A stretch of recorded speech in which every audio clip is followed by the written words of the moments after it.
कार्बधात्विक यौगिकों के बारे में अपन चर्चा कर रहे थे, जिसमें अब अपन को पढ़ना है कार्ब मैग्नीशियम यौगिक। इसमें कार्बन का मैग्नीशियम के साथ बंध होता है और कार्ब मैग्नीशियम यौगिक दैनिक जीवन में और प्रयोगशालाओं में अत्यंत उपयोगी होते हैं। जो हरे पेड़ पौधे हैं जिनमें एक वर्णक पाया जाता है पर्णहरित क्लोरोफिल, वो एक मैग्नीशियम का ही कार्बधात्विक यौगिक होता है, जिसकी उपस्थिति में पेड़ पौधे प्रकाश संश्लेषण की क्रिया के द्वारा कार्बोहाइड्रेटों का निर्माण करते हैं। इसी प्रकार बहुत सारे कार्बनिक यौगिकों को बनाने में काम में आने वाला ग्रीन्यार अभिकर्मक भी कार्ब मैग्नीशियम यौगिक ही है। तो अपन बात करते हैं ग्रीन्यार अभिकर्मक की, जो कार्बधात्विक यौगिकों में एक महत्वपूर्ण अभिकर्मक है। ग्रीन्यार अभिकर्मक एल्किल मैग्नीशियम हैलाइडों को हम ग्रीन्यार अभिकर्मक कहते हैं। आर एल्किल, Mg मैग्नीशियम और X कोई हेलोजन हो सकता है, क्लोरीन, ब्रोमीन या आयोडीन। ग्रीन्यार अभिकर्मक का निर्माण विक्टर ग्रीन्यार ने किया था, इसीलिए इनको ग्रीन्यार अभिकर्मक कहते हैं।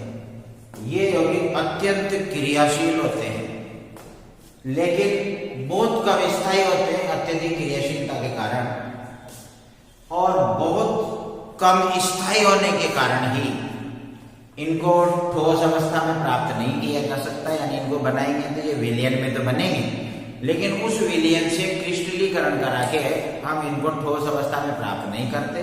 तो इनकी विलयन अवस्था में ही रासायनिक अभिक्रिया करा के जो भी उत्पाद बनाना होता है वो बना लेते हैं। ठोस अवस्था में ये प्राप्त नहीं होते, बहुत ज्यादा क्रियाशील है, और लगभग सभी प्रकार के कार्बनिक यौगिक इनसे बनाए जा सकते हैं। ये इतने ज्यादा क्रियाशील है कि जल, एल्कोहल यानी लेश मात्र नमी भी होगी तो उससे भी क्रिया कर लेते हैं। इसीलिए इनको शुष्क ईथर विलायक के विलयन में ही रखा जाता है, और इनके निर्माण के समय भी शुष्क ईथर का विलायक के रूप में प्रयोग करते हैं। तो इनका निर्माण करने के लिए एल्किल हैलाइड होता है, इसकी मैग्नीशियम धातु के साथ अभिक्रिया कराते हैं और वही शुष्क ईथर की उपस्थिति में रिएक्शन कराते हैं। तो RMgH एल्किल मैग्नीशियम हैलाइड यानी कि ग्रीन्यार अभिकर्मक बन जाता है, जिसको ईथरीय विलयन में ही रखा जाता है, विलयन अवस्था में, वरना ये एल्कोहल, नमी या किसी से भी क्रिया करके अपघटित हो सकता है। अब R की जगह एल्किल समूह यदि मेथिल होगा तो ग्रीन्यार अभिकर्मक आसानी से बनेगा। एथिल होगा तो उसकी स्टेबिलिटी और कम हो जाएगी, प्रोपिल होगा तो और कम हो जाएगी। तो जैसे जैसे एल्किल समूह का आकार बढ़ता है, ग्रीन्यार अभिकर्मक की स्टेबिलिटी कम होती है। और हेलोजनों में अगर यहाँ पर आयोडीन है तो ऐसे ग्रीन्यार अभिकर्मक ज्यादा स्टेबल होते हैं, जबकि क्लोरीन और ब्रोमीन वाले थोड़े कम स्टेबल होते हैं।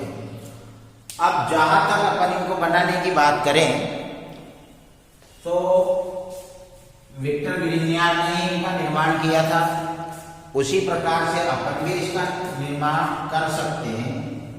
ये इस प्रकार से एक गोल बेलनी का फ्लास्क लेंगे जिसके 3 मुख होंगे।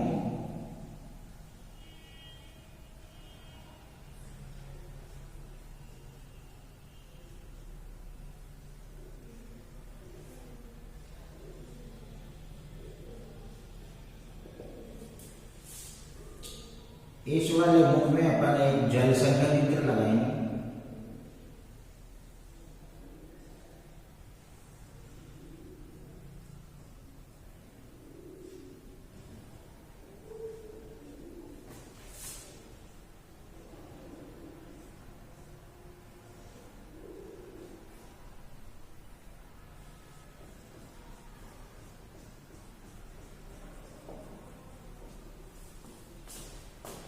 इस वाले मुख में अपन एक थिसिल कीप लगाएंगे।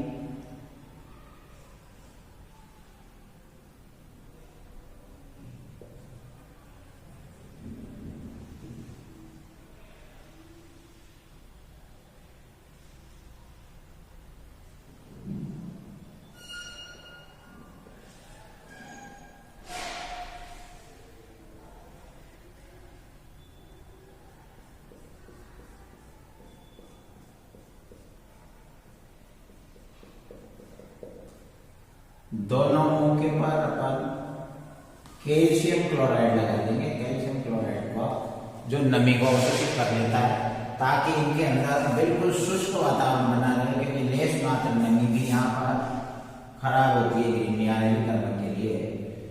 बीच वाले भाग में अपन एक विद्युत विलोडक लगा देंगे।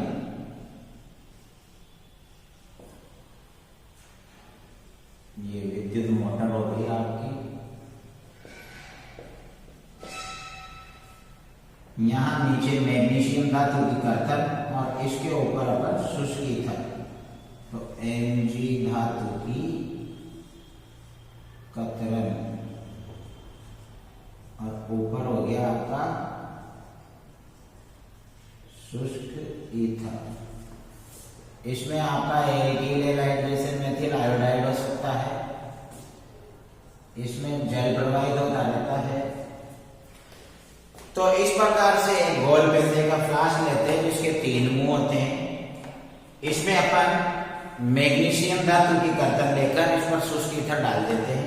बीच वाले भाग में ये इस प्रकार से एक विद्युत मोटर लगी हुई होती है जो लगातार मिश्रण को हिलाती रहती है, ताकि अभिक्रिया मिश्रण एक समांगी बना रहे। इधर वाले भाग में अपन ने एक जल संघनित्र लगा दिया और इधर वाले भाग में अपन ने एक थिसिल कीप लगा दी। दोनों ही भागों पर ये CaCl2 से इसको अपन ने क्लोज कर दिया, ताकि इसमें शुष्क वातावरण बना रहे। थिसिल कीप वाले भाग में अपन ने एल्किल हैलाइड का शुष्क ईथर में मिश्रण ले लिया। तो अपन यहाँ पर 1 ग्राम मैग्नीशियम धातु के हिसाब से 1 ग्राम मोल एल्किल हैलाइड व ईथर का 1:1 में मिश्रण लेते हैं और थिसिल कीप की सहायता से इसको धीरे धीरे डालते हैं। विलोडक की सहायता से इसको लगातार हिलाते रहते हैं। जब इसमें संपूर्ण एल्किल हैलाइड डाल दिया जाता है तो फिर इसको जल ऊष्मक पर गर्म करते हैं।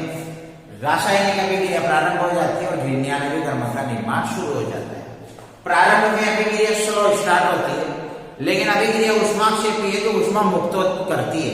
तो इसी अभिक्रिया में मुक्त होने वाली ऊष्मा अभिक्रिया के वेग को बढ़ाने में सहायक होती चली जाती है, जिससे समय के साथ अभिक्रिया का वेग बढ़ता जाता है।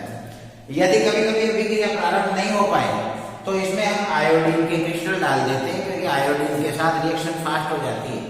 तो जिसकी वजह से अभिक्रिया तीव्रता से होगी, ऊष्माक्षेपी होगी और जल्दी से जल्दी अपना ग्रीन नियानवीकरण बनता हुआ चला जाएगा, जिसको अपन ईथरीय विलयन में ही रखेंगे, क्योंकि अत्यधिक क्रियाशील होता है, इसलिए इसको जल में भी घोल कर नहीं रख सकते। या किसी दूसरे विलायक में सक्रिय हाइड्रोजन युक्त यौगिकों से भी अत्यंत तीव्रता से क्रिया करता है, तो एल्कोहल वगैरह या किसी अन्य सक्रिय हाइड्रोजन युक्त विलायकों में भी इसको नहीं रख पाते, तो हम इसको शुष्क ईथरीय विलयन में ही रखते हैं। विलयन में इसकी संरचना कई प्रकार की संरचनाएं होती है जो एक दूसरे के सामने नहीं होती है, तो उन संरचनाओं को भी अपन थोड़ा इस प्रकार से प्रदर्शित कर सकते हैं। RMgX के रूप में भी इसके अणु होते हैं और R2Mg और प्लस MgX2 के भी इसमें अणु होते हैं। तो RMgX वाले अणु तो इस प्रकार से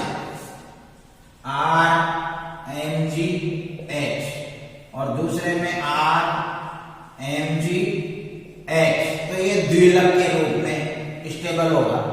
तो इस प्रकार से द्विलकीय संरचनाएं भी होती है, एकलकीय संरचनाएं भी होती है, और इन दोनों के मिश्रण के रूप में जहां तक अपन बात करें तो इसमें R2Mg, उसके बाद फिर X2Mg, ये द्विलकीय संरचना है। तो इस प्रकार से कुछ अणु इस प्रकार के रूप में होंगे विलयन में, कुछ ऐसे होंगे, कुछ ऐसे होंगे, कुछ ऐसे होंगे। तो कौन सी संरचना ज्यादा मात्रा में होगी या अधिक स्थायी होगी, ये ग्रीन नियानवीकरण में प्रयुक्त एल्किल समूह की प्रकृति, कौन सा एल्किल समूह है, उसमें प्रयुक्त हैलोजन समूह की प्रकृति, विलायक की प्रकृति, विलयन की सांद्रता, ताप, इन चीजों पर निर्भर करता है। और निर्माण की क्रियाविधि में मैग्नीशियम धातु के ऊपर एल्किल समूह अधिशोषित हो जाता है और मैग्नीशियम धातु हैलोजन को अपना एक इलेक्ट्रॉन दान देता है और एल्किल और हैलोजन के बीच में धस जाता है और ग्रीन नियानवीकरण का निर्माण हो जाता है। अब अपन इसकी रासायनिक अभिक्रियाओं की बात करेंगे। तो अत्यंत क्रियाशील होने की वजह से इसकी अभिक्रियाएं भी बड़ी तीव्रता से होती है और अधिकांश यौगिकों का निर्माण हम ग्रीनियर अभिकर्मक से करा सकते हैं। ग्रीनियर अभिकर्मक में कार्बन और मैग्नीशियम के मध्य आबंध होता है और धातु अत्यधिक धन विद्युतीय होते हैं या बहुत कम विद्युत ऋणता वाले होते हैं, जबकि कार्बन मैग्नीशियम की तुलना में अधिक विद्युत ऋणी है। तो जब इस बंध का विखंडन होता है तो R के ऊपर माइनस और Mg के ऊपर प्लस आ जाता है। तो R का माइनस का मतलब है कार्बन के ऊपर ऋणावेश, तो कार्बेनियन आयन का निर्माण होता है। अब इसमें एल्कीन समूह नाभिक स्नेही के रूप में उपस्थित है ऋणावेशित भाग में, तो ये किसी भी इलेक्ट्रॉन स्नेही भाग से जुड़ सकता है और H प्लस भी अच्छा इलेक्ट्रॉन स्नेही है और अधिकांश विलायकों में या विलयनों में H प्लस आयन मौजूद होते हैं। तो खासकर सक्रिय हाइड्रोजन युक्त यौगिक यानी एल्कोहल हुए, एमीन, अमोनिया, जल, प्राथमिक एमीन, द्वितीयक एमीन और 1 एल्काइन, ये सब सक्रिय हाइड्रोजन युक्त यौगिक है। ये ग्रीनियर अभिकर्मक से तुरंत अभिक्रियाएं करते हैं और ग्रीनियर अभिकर्मक का ऋणावेशित R- इन सक्रिय हाइड्रोजन युक्त यौगिकों के H प्लस साथ जुड़कर एल्केनों का या हाइड्रोकार्बनों के मिश्रण का निर्माण कर देता है। तो ये एक नाभिक स्नेही प्रतिस्थापन अभिक्रिया के रूप में भी हो सकती है। तो अपन सबसे पहले ग्रीनियर अभिकर्मक की नाभिक स्नेही प्रतिस्थापन अभिक्रियाओं की बात कर सकते हैं। तो ग्रीनियर अभिकर्मक सक्रिय हाइड्रोजन युक्त यौगिकों से अभिक्रिया करेगा। तो जैसे RMgH, तो जल भी सक्रिय हाइड्रोजन रखता है, तो R-, तो यहां से MgH प्लस हट जाएगा, तो R- इधर हट जाएगा और इधर का OH- इधर आ जाएगा, तो OH- इधर आएगा और R- उधर चला जाएगा। तो कुल मिलाकर ऋणायन का प्रतिस्थापन यानी नाभिक स्नेही का प्रतिस्थापन हुआ, इसलिए इसको नाभिक स्नेही प्रतिस्थापन अभिक्रिया कहते हैं। तो R- उधर जाएगा, इधर का OH इधर आ जाएगा, तो इधर H बचा, तो R जुड़ेगा H से, जिसको अपन एल्केन कर सकते हैं, और MgH से जुड़ेगा OH से, तो MgH और OH। इसी प्रकार जल की जगह पर एल्कोहल भी हो सकता है, RMgH प्लस HOR। तो इस R के साथ इधर का सक्रिय हाइड्रोजन जोड़ना है, तो RH प्लस MgHOR।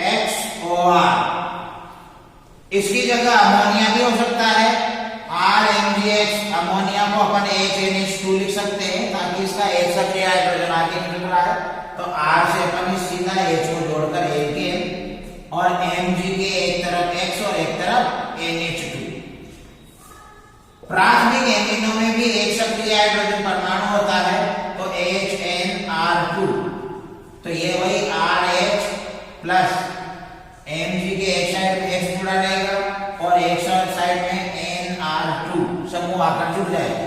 द्वितीयक एमीनों में भी सक्रिय हाइड्रोजन परमाणु उपस्थित होता है,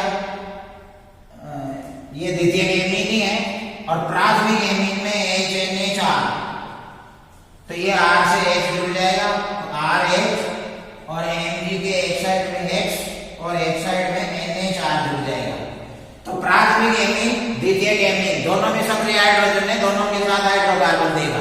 लेकिन तृतीयक एमीन में नाइट्रोजन से कोई हाइड्रोजन जुड़ा हुआ नहीं है, यानी वहां सक्रिय हाइड्रोजन नहीं है, इसलिए ग्रीनियर अभिकर्मक तृतीयक एमीनों के साथ अभिक्रिया नहीं करते। एल्काइनों में 1 एल्काइन है, यानी जहां नंबर 1 पे त्रिबंध होगा उनमें सक्रिय हाइड्रोजन होता है, तो ग्रीनियर अभिकर्मक एल्काइनों से भी अभिक्रिया करेगा। ये RMgH प्लस, जैसे प्रोपाइन, ये प्रोपाइन का सूत्र हो गया।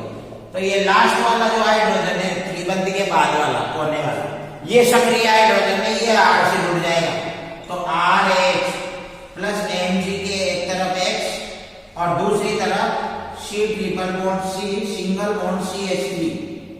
इस प्रकार से ये एल्काइनों के साथ भी अभिक्रिया देता है, हाइड्रोकार्बनों का मिश्रण देता है। लेकिन ग्रीनियर अभिकर्मक एल्कीनों के साथ अभिक्रिया नहीं करेगा, क्योंकि एल्कीनों में सक्रिय हाइड्रोजन परमाणु उपस्थित नहीं होता।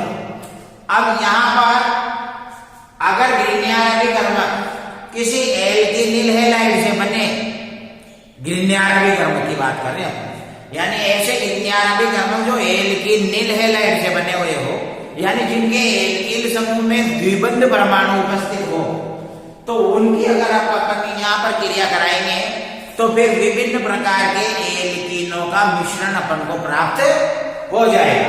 जैसे वाइनिल मैग्नीशियम हैलाइड ये हो गया। अब यहाँ पर आर में वाइनिल समूह आ रहा है जो एक एल्किन समूह ना होकर एल्किनिल समूह है, और इसकी किसी भी सक्रिय हाइड्रोजन युक्त यौगिक इनमें से किसी की भी क्रिया करा दो, जल से करा दो, एल्कोहल से करा दो, अमोनिया से करा दो, द्वितीय एल्कीन से करा दो, प्राथमिक एल्कीन से करा दो, या सक्रिय वाले एल्काइनों से करा दो। जैसे जल से ही करा दो, तो जिससे भी कराओगे ये आर वाला केवल सक्रिय हाइड्रोजन से जुड़ेगा, तो CH2 double bond CH2 plus Mg के एक साइड में X रह गया और एक साइड में OH हो गया, तो यहाँ एल्कीन प्राप्त हो गया। तो इस प्रकार से एल्कीनिल हैलाइडों से बने ग्रिग्नारभिकर्मक सक्रिय हाइड्रोजन युक्त यौगिकों के साथ अभिक्रिया करके एल्कीनों का मिश्रण देते हैं, जबकि एल्किल हैलाइडों से बने ग्रिग्नारभिकर्मक सक्रिय हाइड्रोजन यौगिकों के साथ एल्केन देते हैं। लेकिन ग्रिग्नारभिकर्मक सक्रिय हाइड्रोजन युक्त यौगिकों के साथ तुरंत अभिक्रिया करते हैं।